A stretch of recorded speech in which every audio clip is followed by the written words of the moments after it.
Radioscope, the National Science Magazine program.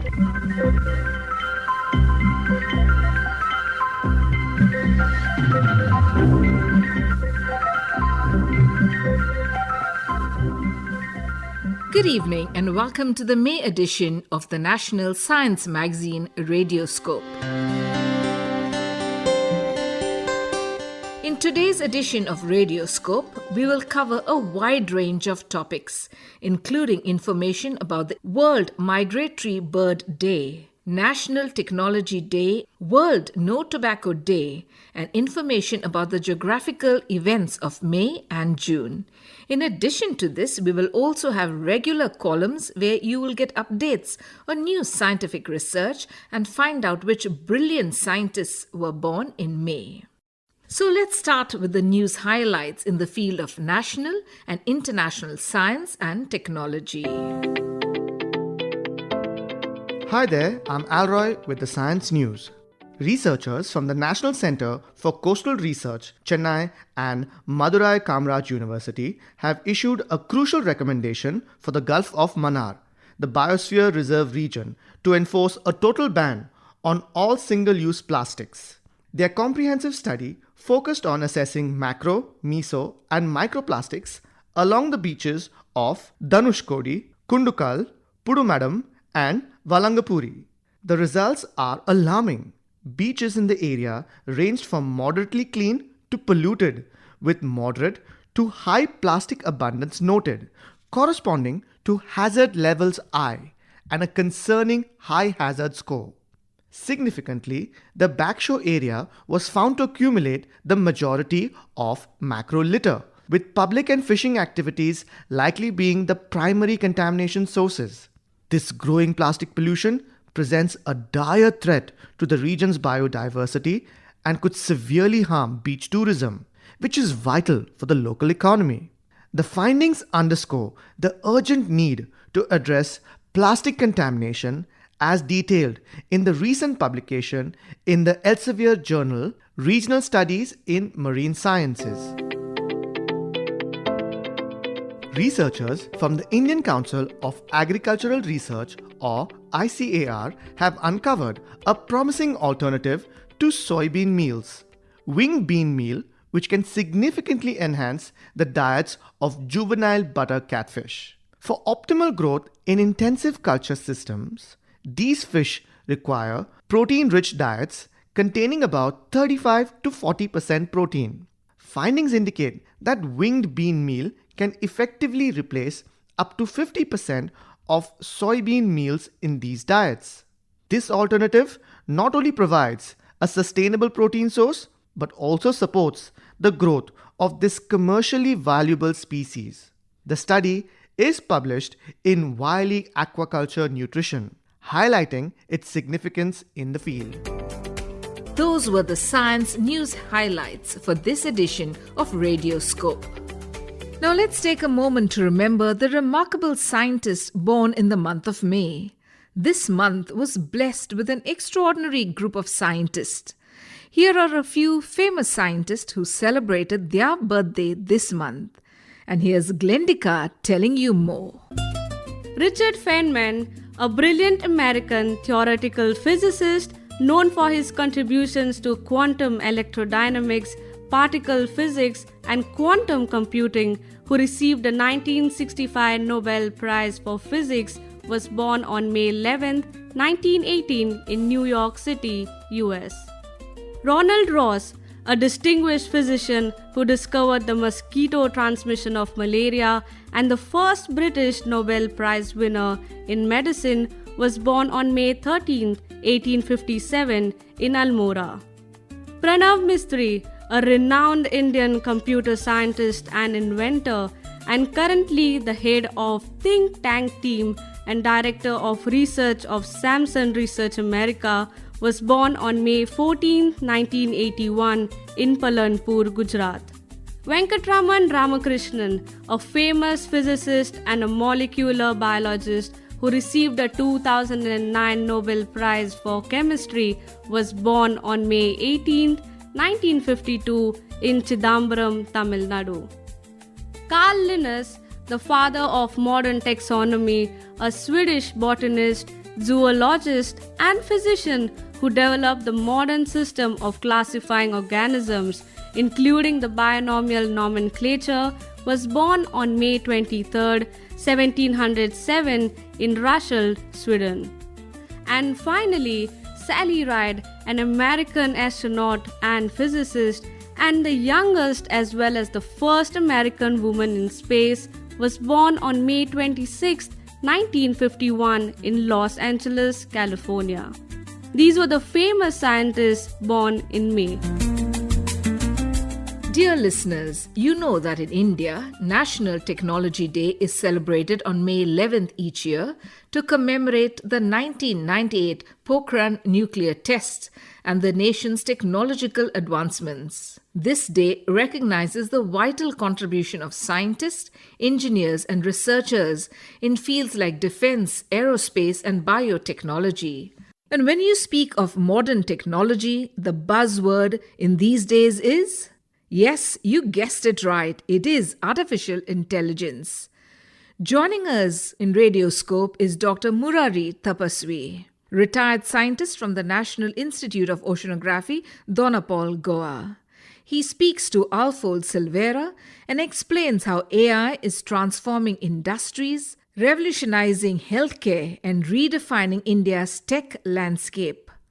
Let's discuss the opportunities, challenges, and innovations shaping India's AI journey. Tune in for a fascinating conversation with Dr. Murari Tapaswi.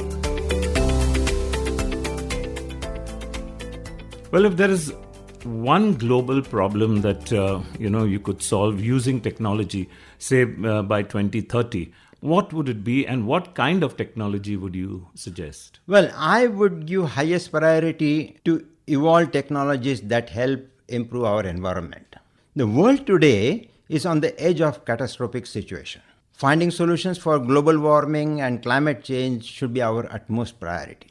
Therefore, we must focus on solutions to handle this situation so that the Mother Earth is given safely to the next generation. Well, how has the role of human creativity changed in an era where machines can write, design, and even invent? AI, no doubt, is doing fantastic job in accuracy as well as speed. No doubt about it. Within seconds, AI can write a story, draw pictures, but that's all using available data on internet. Even songs.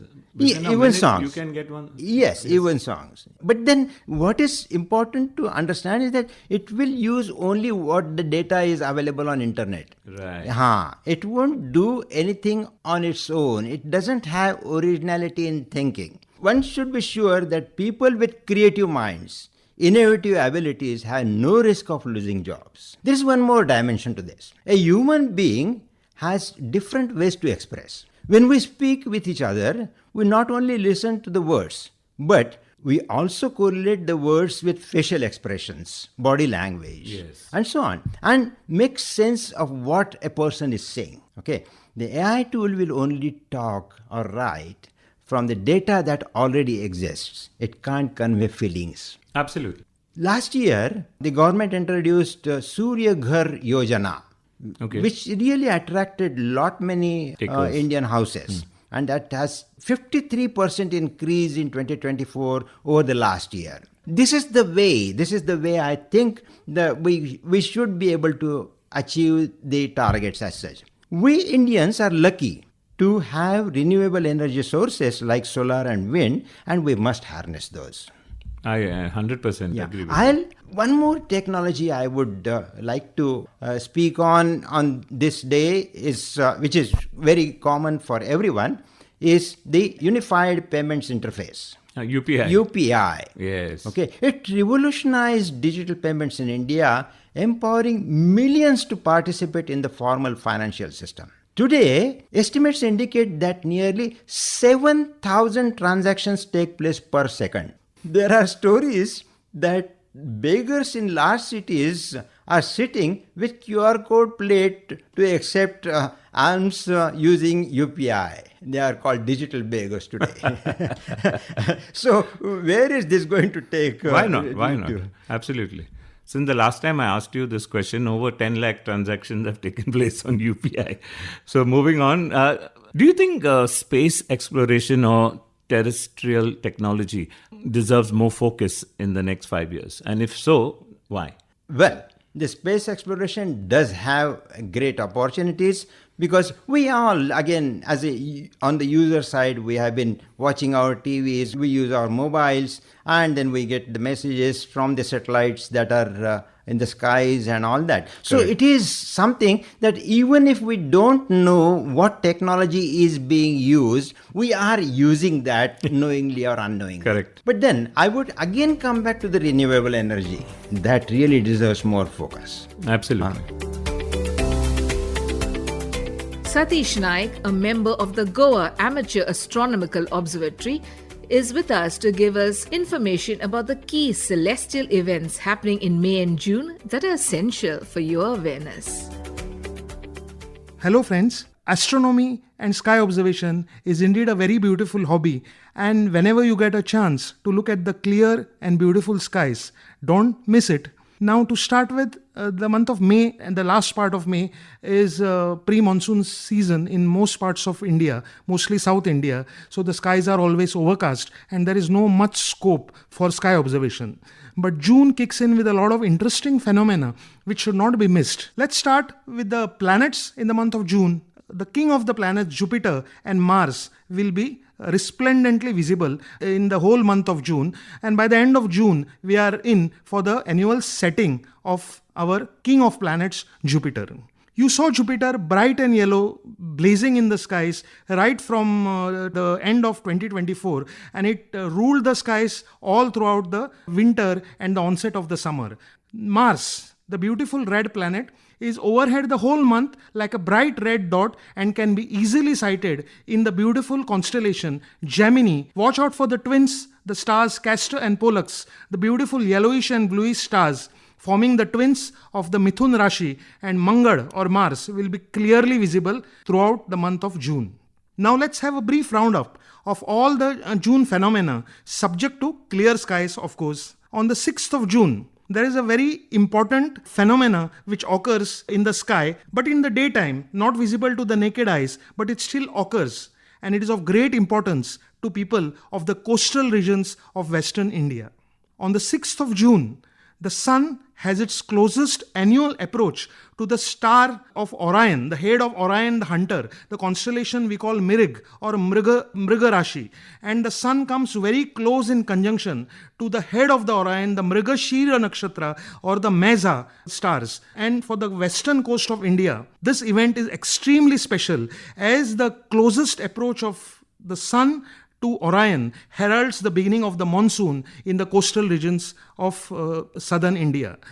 On the 10th of June, we have another beautiful event in the night sky, that is an occultation or an eclipse of the moon with the star Antares. Antares is the bright red star which is also called Jeshtha Nakshatra in the Scorpio or the Vrishchika Rashi. This is visible, actually, the occultation. What is an occultation? An occultation is an eclipse. When one heavenly body comes in front of another heavenly body, technically it is called an occultation. An eclipse of the sun and moon is also, you can say, an occultation. But this occultation happens of moon and a star Antares.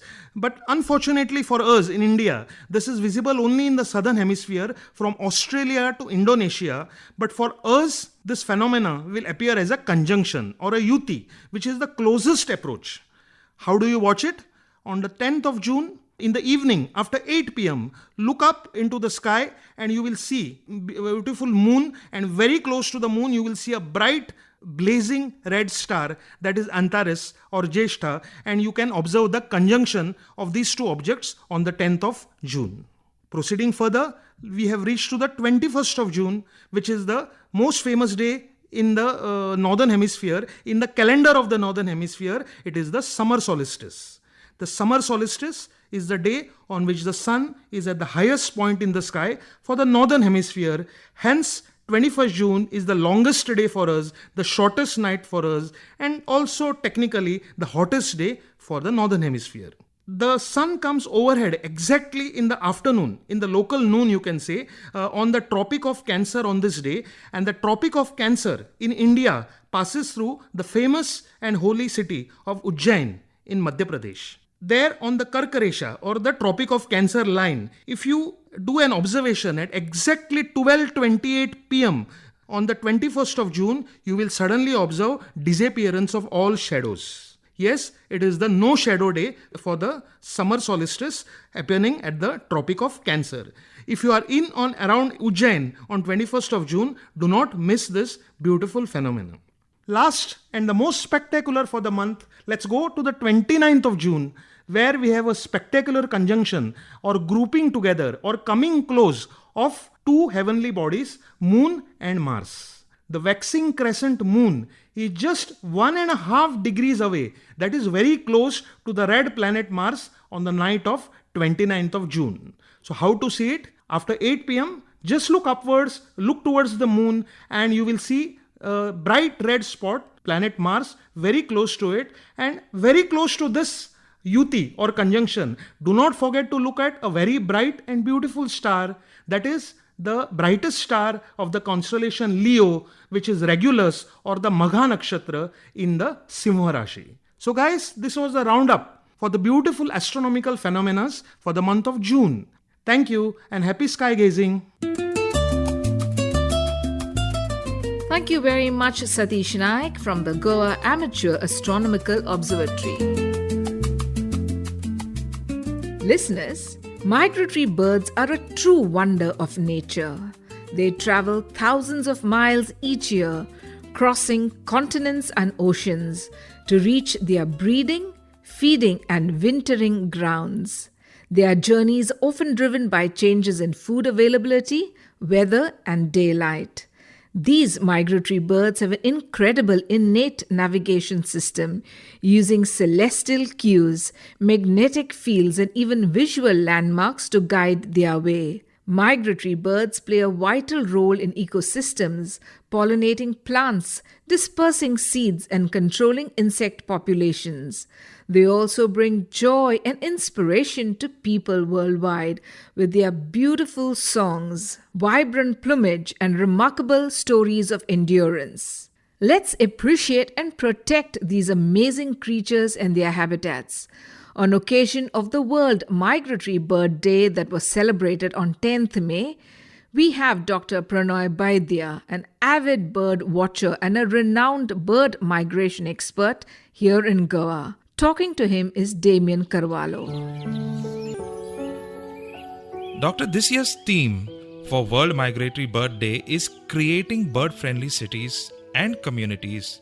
What efforts can a common man take to align with this global vision? There are various steps that a common person can take for birds, their conservation, which aligns with the vision of this year's World Migratory Bird Day. Now, I would start by saying to create bird-friendly habitats. By bird-friendly habitats, I don't mean be part of big afforestation programs, but even small initiatives like creating bird-friendly gardens, even if you live in an apartment in the balcony itself.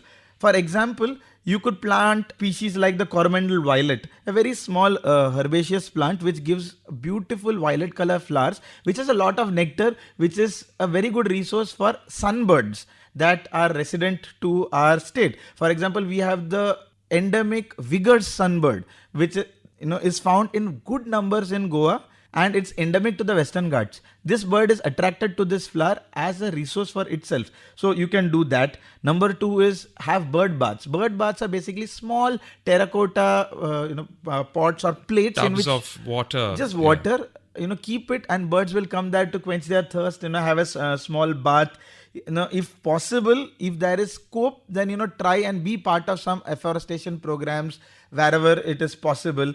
And very important, I think, is to avoid these dark mirrors or one-sided mirrors that we use for our windows. A lot of times, birds think that is a rival, or sometimes they are not able to see what is in front of them, and they come and collide with these windows, and then they die. In some cases, during breeding season, the male thinks that is a competitor. So it comes and keeps on Pecking on the windows. On the I have windows. noticed this, doctor. Yeah, and that causes injury to their nervous system. The best way is to, just put a small piece of paper behind it so that they don't see their own reflection. Small things like this. And another thing is, document birds. That's a very important. If you are going around and you know what birds are there, just document what birds are there, report it to Citizen Science platform. And I would say the most basic thing is something like sort your waste. Sort your dry waste and wet waste, because that's very important. If garbage is not treated well, if our human waste, whatever we generate, is not processed well, it's all going out there and it is ingested by birds, and then that causes a lot of problem for them, and I think it's a global issue. So these are very basic small things that any person can do for birds, and which perfectly aligns with this year's World Migratory Bird Day's theme. That is creating bird-friendly cities and communities. Doctor, one last question. Where can people like us go to see migratory birds in Goa? And what tips can you give individuals interested in bird watching and bird conservation? Well, that, Damien, is very straightforward. Birds are there everywhere, including migratory birds. You can just spot them outside your house if you know where to see. But then I would recommend places like Karambolim or Maina Kurtori as places to see migratory wetland birds, Bondla, Tamdisulla, Netravali as places to see migratory forest birds, Sukor, Verna and Pilen as places to see migratory plateau birds, and finally Akchi and Morji as places to see migratory coastal birds. So you could go to these places to specifically see migratory birds in these habitats. And as far as tips go, I think the most simplest tip would be just to go out, explore and enjoy nature. If possible, invest in a very small piece of binoculars, use a field guide, use apps like Merlin and eBird to report what you are seeing to Citizen Science platform. And finally, just being out there for wildlife and nature and trying to make sure that you are there to support their needs in terms of habitat protection as much as possible. So these are the basic few things that you need to know. Dear listeners, on May 31st every year, World No Tobacco Day is celebrated and observed. In our studios today is Dr. Shekhar Salkar, a noted oncologist here in Goa and the president of the National Organization for Tobacco Eradication, NOTE. Dr. Salkar, on World No Tobacco Day, how can government organizations, stakeholders and other departments talk about this day and how to help people live a healthy life? See, World No Tobacco Day is on 31st every year. Actually, we use this day as to cause a lot of awareness amongst everything, including everyone. It's like government also does the programs, NGOs does the programs, the schools and colleges, we have multiple programs. Then we have nodal officers in both districts of the North Goa, South Goa, with the collector as the chief. So they have a committee which sits and discuss and see how the things are going, how we are implementing the laws which are there. Is it properly implemented, not implemented? So in that, every department heads are there. So the basic thing lies on how to implement it one way. How to cause awareness among children, because you should find that it starts normally somewhere around 7 to 8 standard. So if you start teaching them and having concentrated effort on children, maybe in the future we may avoid them becoming a smoker. One who is already smoking, then we have to have some cessation program for them. So there are 3 ways we can look at this. One is children who don't initiate tobacco. Then those who have already initiated and have addicted, how to stop them addiction. And how to cause awareness and how to implement the law which the government itself has made. I know it has helped. It's not that it has not helped. Kotpa Act came in somewhere 2003 it came. And in last around 20 years, there is a drop in smoking and use of tobacco by almost 6%. 6% is a huge number. But still, we cannot control because new industry is bringing some new techniques and new advertisement types. Surrogate advertisement, indirect advertisement. So all these things causing continuous pressure on the children to, follow all those lines. Doctor, the theme for World No Tobacco Day this year is Unmasking the Appeal, Exposing Industry Tactics on Tobacco and Nicotine. You were just speaking about surrogate advertising, deceptive marketing. What is your take on this? See, direct marketing is totally banned. Absolutely. For alcohol and this, you just cannot. Kotpa Act is very clear. you cannot do direct advertisement. So now they find this indirect. Actually, it is said indirect advertisement also is banned. But they have not said what is this indirect advertisement. Now they are taking this surrogate advertisement. For example, instead of having same type of brand, they have a same type of brand, same logo they use. And they are saying that it is used for, elaichi. And can elaichi and kesar can you give in 50 paisa and 50 rupees? Kesar is so costly.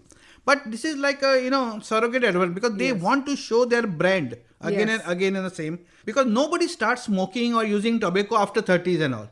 They start this young. age They're group is important for them, yes. around 10 to maybe around 25. And all this is a huge market for them. Tobacco and cardiovascular disease, tobacco and lung disease, and a threat to the environment. They are all, everybody knows that they are a threat to the environment. I don't have to tell. Even a child will tell that tobacco kills.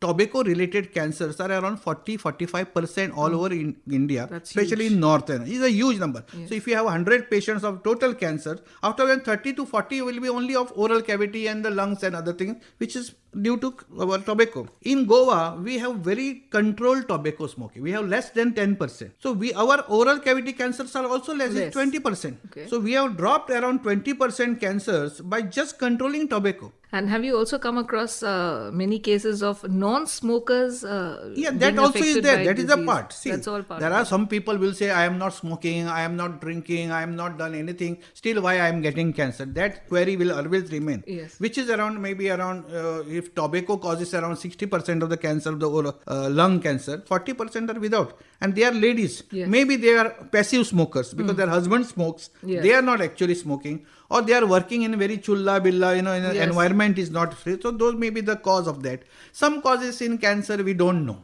That is there always. Around 25-30%. We know only in around 25-30% what is the cause. 60% we don't know why it is occurring. Gateway to the drugs and all these bad habits is through smoke only. Everything starts with the smoking. Today only I smoke, tomorrow I will leave. It doesn't happen. It is one of the powerful addiction next to heroin only. You take all the help of doctors, medicine, everything. Still out of 100 chain smoker, only 30 to 40 will leave. That means 60 people out of 100 of smokers will continue to the grave with the smoke.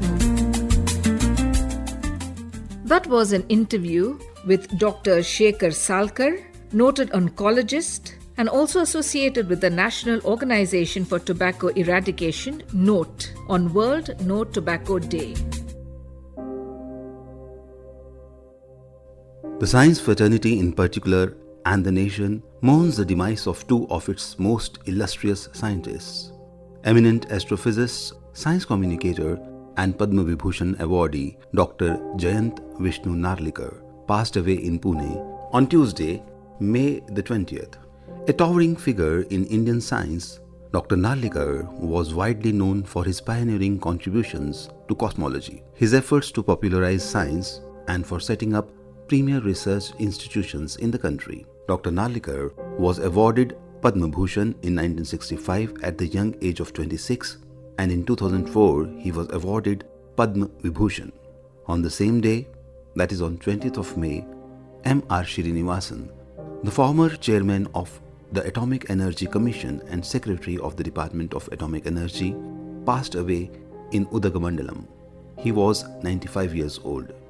Srinivasan worked alongside Homi Bhabha on the construction of India's first nuclear research reactor, Apsara, which achieved criticality in August 1956. Radioscope pays its homage to the two scientists.